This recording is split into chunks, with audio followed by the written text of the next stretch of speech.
नमस्कार मित्रांनो, चॅनलवर स्वागत आहे। घोसाळगड इतिहास आणि रहस्य भाग 2 मध्ये आपण आता घोसाळगड उर्फ वीरगडाचा पूर्ण इतिहास जाणून घेणार आहोत। माझी अशी विनंती आहे की आपण हा व्हिडिओ शेवटपर्यंत बघा आणि एन्जॉय करा।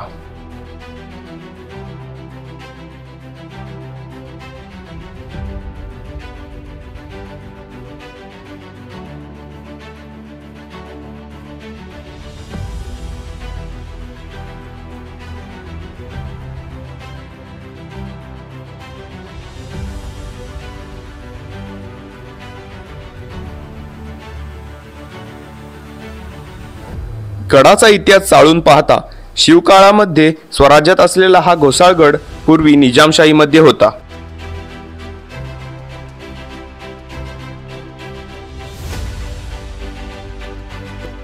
पुढे जेव्हा छत्रपती शिवाजी महाराज प्रतापगडावर समरप्रसंगात अडकलेले होते, ही संधी पाहता जंजिराच्या सिद्धीने घोसाळगडाला वेढा दिला। पण छत्रपती शिवाजी महाराजांनी अफजलखानाचा वध केला ही बातमी जेव्हा सिद्धीला कळली तेव्हा तो वेढा उठून त्याच्या बिळात म्हणजे जंजिरावर पळून गेला।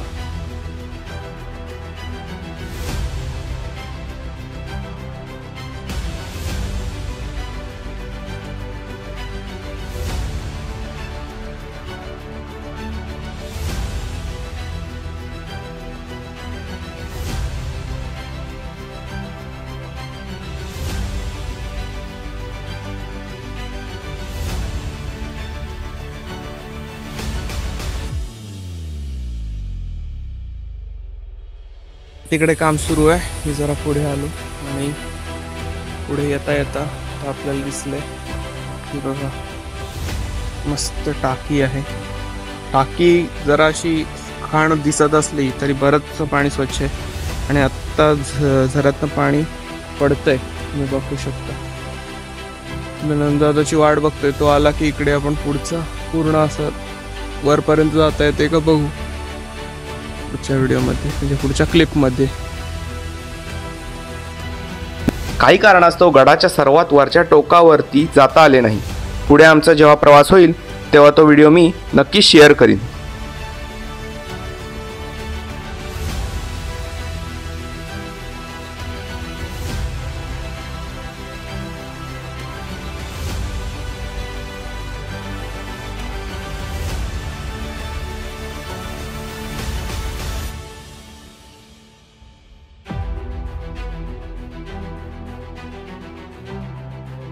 बालेकिल्ल्याला प्रदक्षिणा घालताना असे समजले की गडाला बऱ्याच ठिकाणी टाक्या आहेत आणि त्याजवळ असलेल्या भग्नावस्थेत इमारती आहे त्या विशिष्ट कार्यांसाठी बांधल्या गेल्या आहेत।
पावसाळ्याच्या सुरुवातीला आम्ही गेलेलो असल्या कारणाने सगळीकडे हिरवळ होती।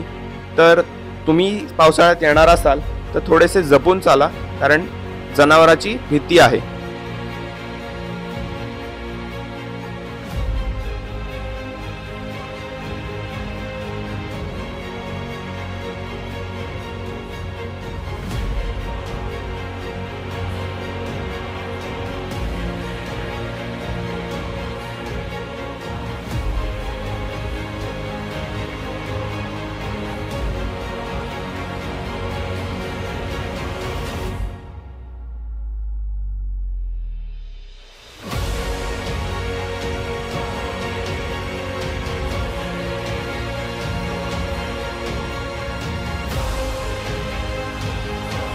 5-10 मिनिटं पुढे चालत गेल्यावर एक भली मोठी इमारत दिसते. तिथे आतमध्ये बघायला गेल्यावरती असे समजते की ती वास्तू ही दारुगोळा साठवण्यासाठी वापरली जात असे.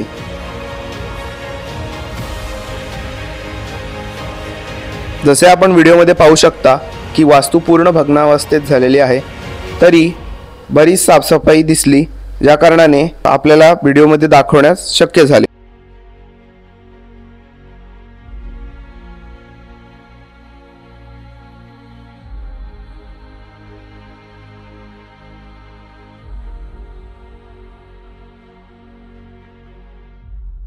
इतिहासात पुढे पाहता मिर्झा राजे जयसिंगाबरोबर झालेल्या तहात महाराजांनी हा गड मोगलांच्या हवाले केला नाही, तो आपल्याकडेच राखून ठेवला.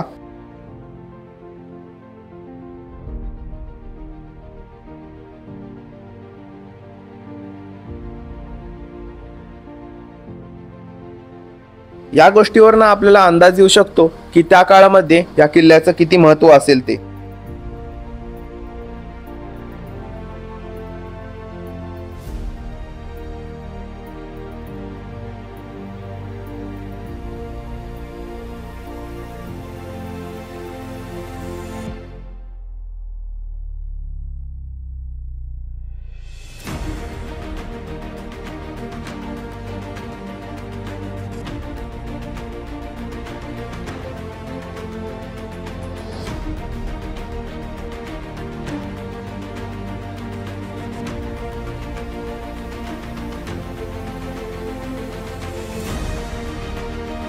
गडाची पूर्ण भ्रमंती करताना असे समजले की गडावर संशोधनाची नितांत गरज आहे.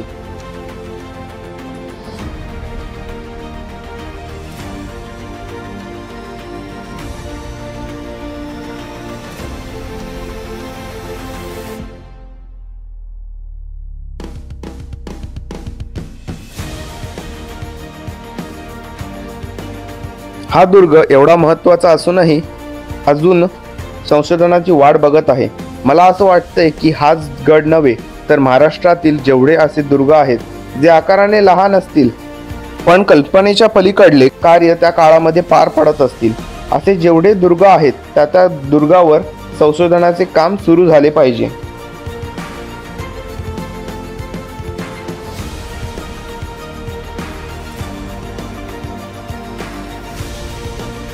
तिथून 10-15 मिनिटं चालत आल्यावर पुढे आपल्याला अजून एक तोफ दिसते.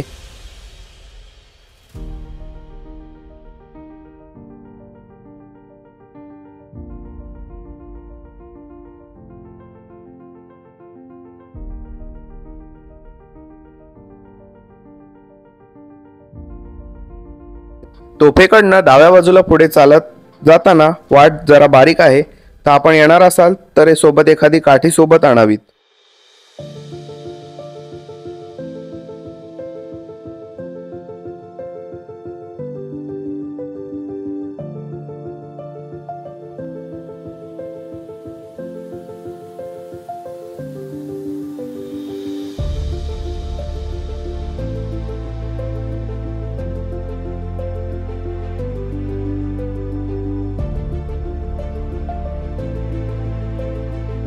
काही ठिकाणी असे रेलिंग लावलेली आहे जेणेकरून तिथनं पाडण्याचा धोका कमी होतो.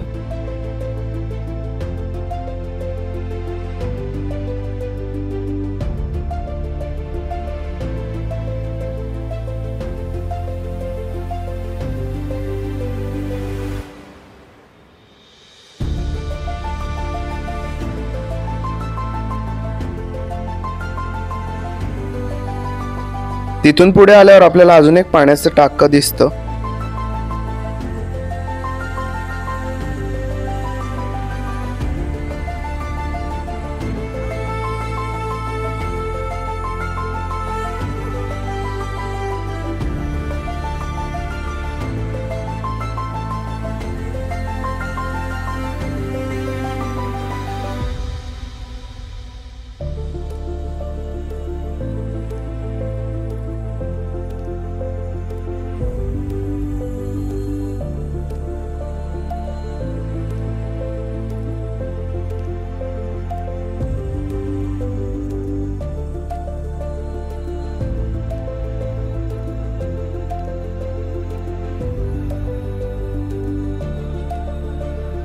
तिथून पुढे आल्यावर आपल्याला कातळात कोरलेल्या अशा गुहा टाईप दिसतात.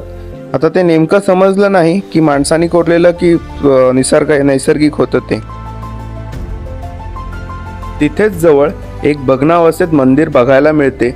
मंदिरात विशेष करून शंकराची पिंड अजूनही सुस्थितीत बघायला मिळते.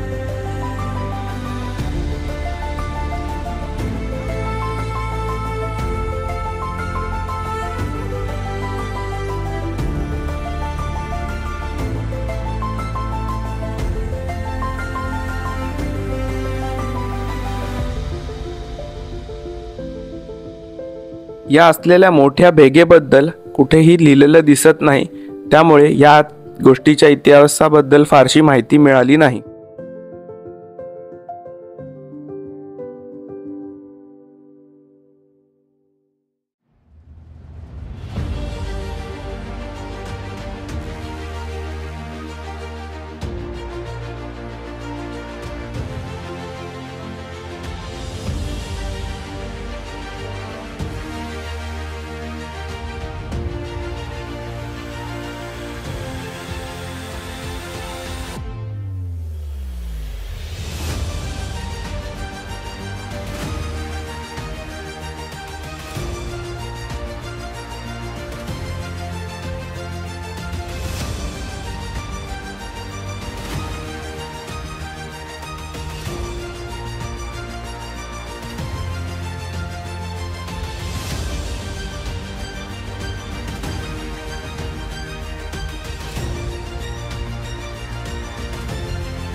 तर हा होता आमचा घोसाळगडाचा प्रवास. व्हिडिओ आवडल्यास व्हिडिओ लाईक करा. हा व्हिडिओ सर्वांपर्यंत पोहोचावा यासाठी व्हिडिओ शेअर करा. व्हिडिओमधील इन्फॉर्मेशन आवडली असेल तर चॅनलला सबस्क्राईब करा. चॅनलला नवीन असाल तर अशीच निसर्गरम्य ठिकाणं पाहण्यासाठी चॅनलला सबस्क्राईब करून बेल आयकॉन टर्न ऑन करा. आणि तोपर्यंत मी आपली रजा घेतो. जय हिंद, जय महाराष्ट्र, जय शिवराय.